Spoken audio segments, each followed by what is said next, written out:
Hello everyone, I'm Shannon Slatton. This weekend, many will head to their local flower shops to pick up a Valentine's Day bouquet for that special someone. As Delane Cleveland reports, a business in Plymouth that supplies flowers to many of these shops will rise to the challenge despite supply chain issues and price hikes.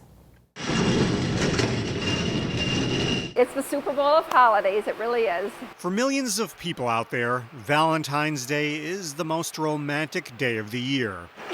But if you're in the flower business, we are talking over a couple million roses that are just going into stores. Hectic is probably a more appropriate description for the season. Most people are probably putting it on an average of about 12-hour days at this point, so very busy. Lenbush Roses in Plymouth supplies flowers to independent shops and grocery stores throughout the five-state area.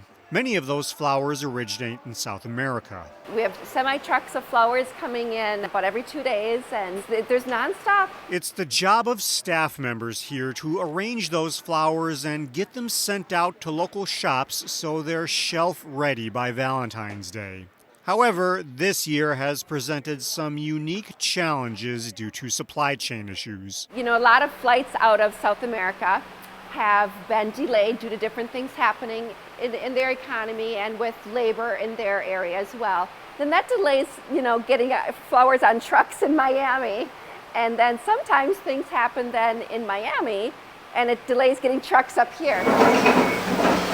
When a truck finally does make it here, it's all hands on deck to get the flowers arranged and out the door. It's an additional level of stress during an already busy time. It might mean that somebody hops in their car and does a personal delivery once that truck has arrived to make sure that we've got the flowers in their hands.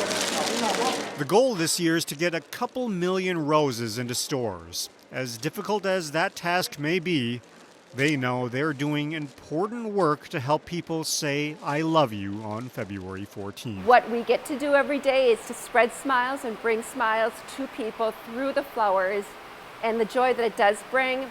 I think that's really key for us, remembering that that's our focus, and it's really key to help keep our spirits up during stressful times. In Plymouth, Delane Cleveland, CCX News. Staff members at Lenbush Roses say costs are also up this year due to inflation. As for whether consumers will have to pay more out of pocket this year, that decision will be left up to individual flower shops. We'll stick on the Valentine's Day beat and now talk about chocolate. A chocolate shop in Minneapolis that is operated by a pair of Robbinsdale residents is preparing for one of their busiest seasons of the year.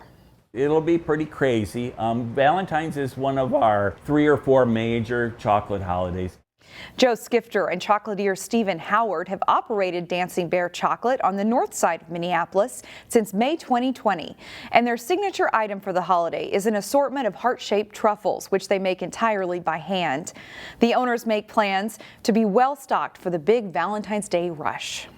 What typically happens is, especially with men, seem to procrastinate a little bit more, and then they forget, and then they have to go and get something quick. Dancing Bear Chocolate isn't typically open on Mondays, but they will be open on Valentine's Day from 10 to 5 for anyone who needs to pick up something last minute.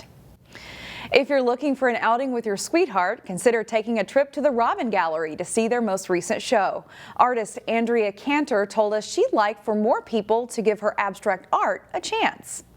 People either love abstract art or they hate it, I think. And I think sometimes people who hate it haven't really looked at it that much or thought about it, or they always, well, what's it supposed to be? And some of this I'm thinking, I hope people realize that maybe it isn't supposed to be anything specific. It's what can you find in it? Cantor calls her exhibit Urban Anarchaeology, which is art created from remnants she found after the riots following the death of George Floyd. This show is part of Crossing Boundaries, an exhibit on from now until February 26th.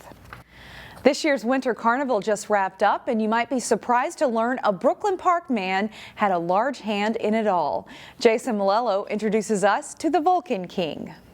That's the whole crew here. Fred Estrom is Vulcanus Rex, the 84th. And I'm very honored to be Vulcanus Rex, representing Brooklyn Park. Hail the Vulc! As the true Fire King, Estrom led the Vulcans at the 2022 Winter Carnival. It was quite exhausting, but it was a lot of fun. We are the Phoenix crew this year. For 10 days, Estrom and his crew entertained Carnival visitors. It's an experience I can't even explain. It just touches your heart. I mean, I had tears in my eyes under my goggles, and it was something very special. Most people know the Vulcans from big events like the Carnival or the State Fair, but the group is active year-round. We have a deep-seated feeling for community, doing things, bringing back to the people of the area. We collected food for the Dorothy Day Center over in St. Paul.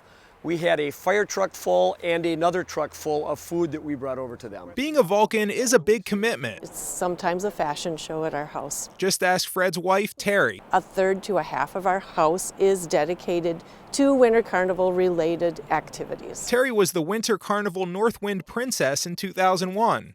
At the time, she and Fred had 3 young kids. I said, don't worry, they're not going to pick me. It's not a big deal. But sure enough, they did. If you look at the video from that evening, you can read my lips, and it's, my husband's going to kill me. Fred balanced his job and the kids while Terry performed her royal duties. We have friends from that first day, and we are still very, very close to them. Our kids have grown up with their kids. And you can think of the end of Winter Carnival as the unofficial end of winter. We enjoy the 10 days of Winter Carnival, but at the end, we want to chase winter away and bring back summer to Minnesota. Rise and be recognized. In a fight between Old Man Winter and Volcanus Rex, my money's on the Fire King. Jason Malillo, CCX News.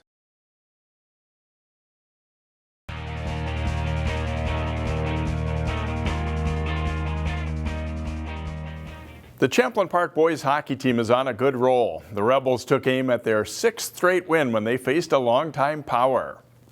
The Duluth East Greyhounds visiting the Ice Forum in Champlin to face Champlin Park in boys hockey.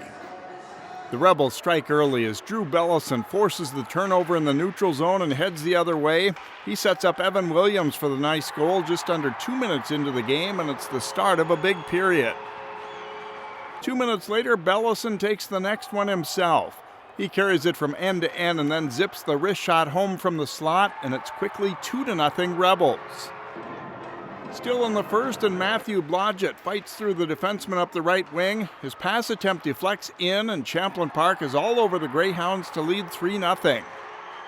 They aren't done yet. Ethan Muss sets up Trevor Aberwald, who snipes it home. Champlin Park is superb in the first period to lead it 4-1 after 1. After Duluth East pulls within 5-3, Tyler Tremblay with a great saucer pass to Nolan Peterson, and he buries it. Champlin Park has won 6 in a row after their 8-3 win over Duluth East. The Wayzata girls basketball team is one of several outstanding squads in the Lake Conference this winter. This week, CCX Sports Spotlight shines on a Trojan standout who has battled through an injury to shine this season. She's back on the court and back to lighting up opponents. Braun spins and scores. Wayzata senior guard Mara Braun had a partial tear of the PCL ligament in her knee early this season, but it didn't require surgery. Mara returned after missing 8 games. I'm getting better every day, and I think the big thing for it is just the confidence in myself and my knee, and to know that my body's going to take care of me. But it's been really nice to get back on the floor and playing with this team. It's safe to say Wayzata's glad Braun is back. She's one of the state's premier guards at both ends of the floor. Mara's got an incredible skill set, and anytime you can stretch the floor like she does and have the ability to shoot and come off the bounce and have her sort of length in the guard position is always an advantage. She's disruptive as a defender. While watching from the sideline is never fun, Mara did try to use her time while injured to help the team. I think it helped me become a better teammate and really see the floor with a different perspective and kind of look inside of the game more. And I think I've become a smarter player because of it. Braun loves the challenge of facing great teams and players in the Lake Conference. Beckers wasn't looking for it, and Braun's got the steal.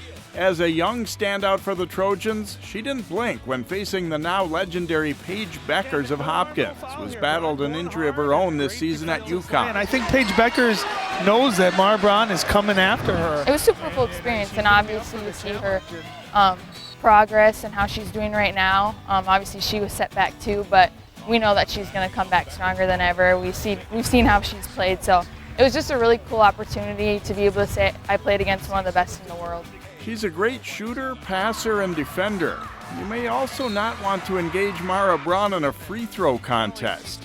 Her record for consecutive makes while training with Trojans boys coach Brian Schnettler is an eye-opener. I want to say it's 148, if I'm correct. But so that was this summer with Coach Schnettler. I trained with him all summer, and after every training we just see how many I can do, and I just got locked in, and it's kind of just muscle memory at this moment. She'll wrap up her high school career soon. We're excited to finish off this high school season and get things done. But our chance to watch Mara Braun will continue. As a kid, I always went to the Gopher games with my dad and always was watching Lindsay like in the Final Four with the Lynx. She's joining a strong local contingent heading to the University of Minnesota to play for Coach Lindsay Whalen. To be able to be there watching her and then in a few years saying that I'm going to be playing for her next year, it's pretty cool. Obviously going to the U with 3 of my other really good friends is going to be super fun, and we're all just super pumped. Catch the replay of Wayzata's Friday game against #1 Hopkins this weekend on CCX1 and online at ccxmedia.org. That's all for sports. I'm Jay Wilcox. Thanks for watching.